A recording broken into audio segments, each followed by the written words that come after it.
Hey guys, Drifter here. Welcome to Warzone in Depth. In today's episode, I want to compare the Groza and the FFAR because right now the FFAR is the king of assault rifles, but why not the Groza when they're basically the same weapon? They are so close, so statistically similar, and honestly, the Groza might even be a little bit better than the FFAR, but nobody's using it. I'm kind of coming back to life. I'm feeling better here. As you can see, I'm getting more interested in the game's meta and testing things and stuff like that. So we've got a proper full in-depth, and my god, it feels good to be back. I don't know if this is going to change the meta today, but if the FFAR gets nerfed in the upcoming update, well, then this is kind of your heads up that the Groza should be the weapon that you go to, and I think that's going to be exactly what happens. I expect the FFAR to get a nerf and everybody to hop on Team Groza. If you want to support me in the store, either buying stuff in the Battle Pass or the store directly, you can use creator code DRIFTOR, DRIFT0R, all caps, and the O is a 0, thus making this video sponsored by Activision. So just take a look at this time to kill comparison. It's generated on TrueGameData.com, which is just the best website that you can go to for stats comparison right now. The Groza kills less than 1 frame slower at pretty much all ranges. Even in that extreme range where there's a proper difference, that is basically 1 frame. But up close and at most of your engagements, you're looking at maybe a third of a frame, maybe half a frame difference in their time to kill, which is something that basically none of you will notice. Even a professional player is going to struggle to notice something like that. When you compare their rates of fire, you will notice that the FFAR does fire significantly faster at 900 rounds per minute, whereas the Groza lags behind at about 754. Now, 754 is a really good number. That's what people usually say. That's the number where people say guns feel good, consistent, predictable, whatever. FFAR is a bullet hose. I do think that Warzone rewards bullet hose and fast rate of fire weapons, so it's good in that regard.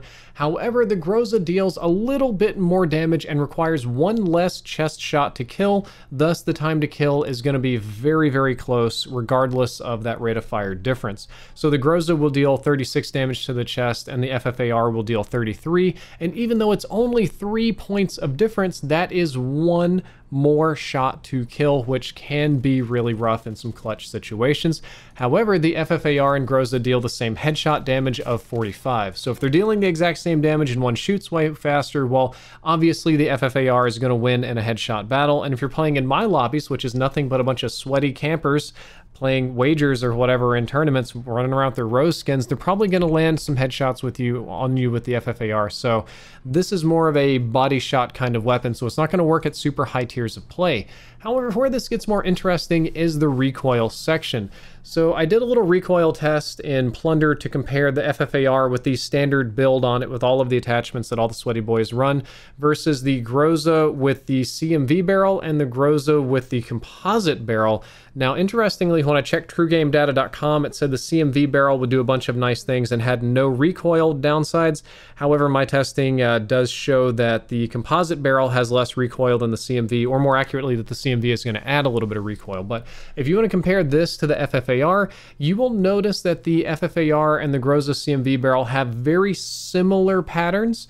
I will say that the FFAR has a tighter cluster at the bottom, and the Groza with the composite barrel is significantly more accurate both with vertical and horizontal recoil, but again, the first 3 or 4 shots are not as tightly clustered as the FFAR. It seems like the Groza may have a first shots multiplier built into it, and of note, the big penis-looking colorful smudges up there are sort of the maximum recoil where it won't really kick any higher and it just starts making a mess of bullets. Both of those are significantly less than that of the FFAR, which kept kicking way into space above the plane and all other things. So if you're a true spray and pray and you don't really control your recoil well, of course this will work better, but it's sort of a personal preference kind of thing. When you take a closer look, you will notice that the FFAR's first shots are a little bit tighter, which will be nice for some situations, but the overall recoil, I would say, is in favor of the Groza.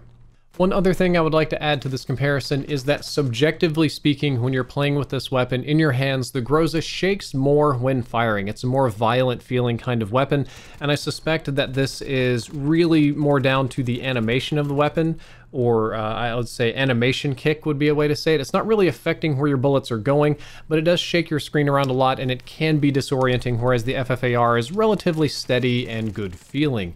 Between these two weapons, their base bullet velocity is identical. I think it's 629 meters per second base. I'm just kind of pulling that off my head, but I did check. They're identical. You can kit them with different barrels and suppressors and stuff and get different results slightly, but for the most part, it's going to be the same. Comparing their handling stats, you will see that the Groza has several nice attributes. The Groza will aim down sights 1 frame faster, which is nice. It's a little benefit.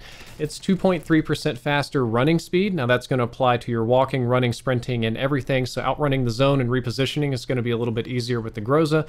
And also, it has slightly faster aim down sights movement speed. So when you ADS, you can strafe left and right faster with the Groza than you can with the FFAR, but not tremendously so. But that does also stack with the other 2% speed and the fact that you can ADS faster and start doing that faster. So a lot of handling benefits there. They have the same sprint out time. The Groza does reload almost half a second faster. I think it's 0.38 seconds or something like that, but we'll just stick with half a second now. It'll reload faster, and it has a bigger base magazine of 30 compared to 25, and we're going to be putting extended mags on it, so that'll be 60 compared to 25. So it's got benefits there too, and let's not forget that the iron sights on both of these weapons are really good. Now, the Groza's iron sights might be good, but they're not FFAR good. I think that they're close. I think they're same ballpark. I think they're very comparable and that almost anybody could make them work.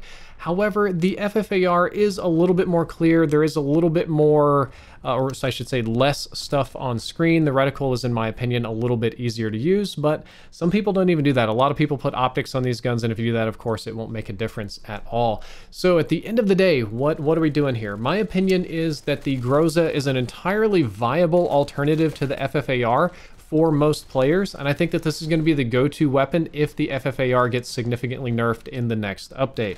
So the FFAR is ultimately probably better right now for higher level players, but in mid to low level matches where most people are getting body shots and not doing anything too crazy, it's not going to make much difference, if not perhaps even better for the Groza because it's a little bit easier to use. However, if you're playing CDL, if you're going for like really high kills and stuff, probably the FFAR because you can blow people up with the headshots. That's really the only thing that is going to make the FFAR supreme. Anything else would be a subjective, it would be a personal taste, but the fact that you can blow people up significantly faster with headshots is just a huge ace to have in your pocket. That is just something really great that you can use in clutch situations to save your life. Subjectively speaking, I also like the FFAR recoil a little bit better, even though if it's objectively technically worse recoil, the first set of shots is, the spacing is better, it's a little bit more precise, and I think it's a little bit easier to get my first couple headshots in, and I think that it has better attachment choices for speed. Oddly, the Groza is a faster weapon just by itself, but you've got some nice attachment choices for the FFAR that make it handle a little bit better, maybe a little bit worse, depending on how exactly you want to kit it with your laser sights and radar stocks and stuff like that. So in case you're curious as to what the Groza build is for Warzone that I've been using, I like to use the Spetsnaz Speed Grip for maximum recoil reduction. You can use either the Raider or the CQB stock. Both of those will give you the same sprint out benefits. The Raider will give you faster strafing ADS. The CQB, I believe, is just... CQB stock will do roughly the same thing, but instead of having really great move speed, you'll just have better hip fire because the Raider just butchers your hip fire. GRU composite barrel, which is the one that I got the lowest recoil and best results with. A giant 60-round fast mag, which is just a godsend. I'm really happy with the magazine. And then finally, the Agency suppressor, which is sort of the standard attachment, the final suppressor, the monolithic effectively for everything in this game. And if you run that setup, you will have a weapon that's basically as good as the FFAR, but you won't have to feel like you're just indebted to the meta and that you have to play meta and that nothing else will matter. Guys, that is all for this video. I hope that you enjoyed it. I hope that you learned something useful, and I think we have a little bit of extra time at the end, so I'm going to toss it off to the end game and show you what happened to me live. Drifter out. Drifter to your left, yep. I see. Just need a moment here. I can't get your stuff yet, Ian. I'm sorry. I can't catch a break, man. Got one. I'm not gonna get out.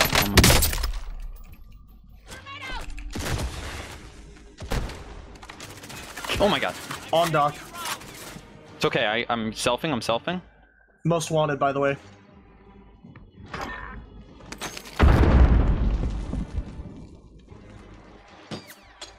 I have some up here with me. Got him. Can't see them. I have problems up here.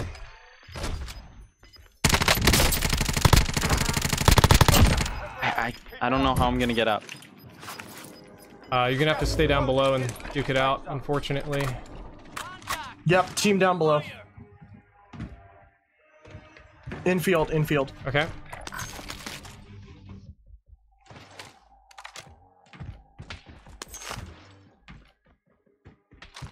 Oh! Can I get pings on anybody if you see them? Over there. Changing position. Got one down. Okay, 3 teams left. 6 people. 2v2v2. 5 remaining. Kilowatt, you having fun? What's going on, man? I need help. Yep. There's 2 on me right now. Up to you now. One up on him.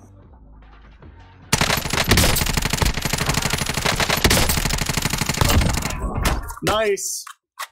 It's a 1v1. 1v2. Or no, it is 1v1. No, it's 1v1. My bad. My bad.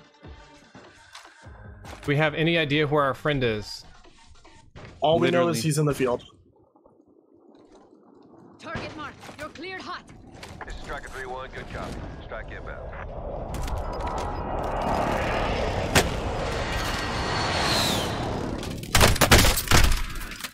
Impact, no joy. Oh no. Safe zone relocated.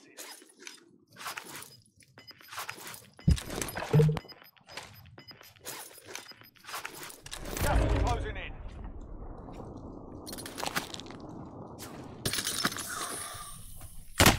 Can't see him. Go in here. Can't really see anything, to be honest with you.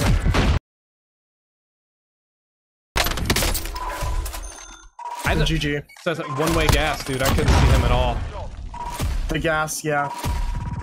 Oh.